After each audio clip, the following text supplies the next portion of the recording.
Well, this is no question, Brooke, the worst case of football violence in Egyptian history. We understand that after these two teams finished a game in the town of Port Said, which is on the Suez Canal right next to the Mediterranean, the fans of the Port Said club went onto the pitch and became involved in violent clashes with the fans of the other team called Al Ahli from Cairo. We understand from the health ministry at least 73 dead, almost 200 wounded, and of course these are just initial figures. We understand there are 90 ambulances on the scene at the hospitals in Port Said are completely overwhelmed by this bloodshed.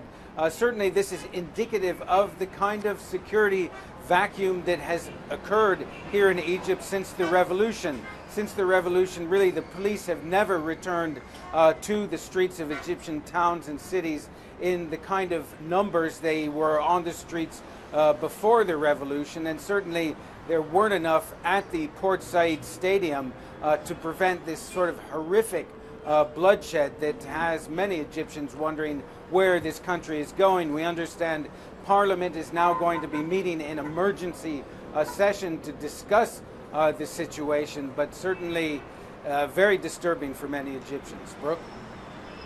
Disturbing as I'm just seeing these pictures here of fires. I mean, this looks like something we would have seen many months ago, certainly not after a soccer or a football match.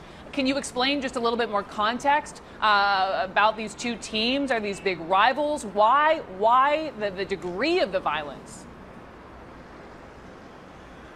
Well, the team that was one of the teams is the Ahli team, which is from Cairo, a wildly popular team, but there's a small group of fanatical fans called the Ultras who oftentimes go to these games with the specific intent of getting into fights with fans from the opposing team. Now, what happened is that the Port Said beat the other team, the Ahli team, 3-1, and that may have played a part in sort of sparking these clashes, but it's really hard to explain this level of bloodshed, this death toll, this number of injuries, given that in the past you have had some soccer violence in Egypt, but nothing on this scale.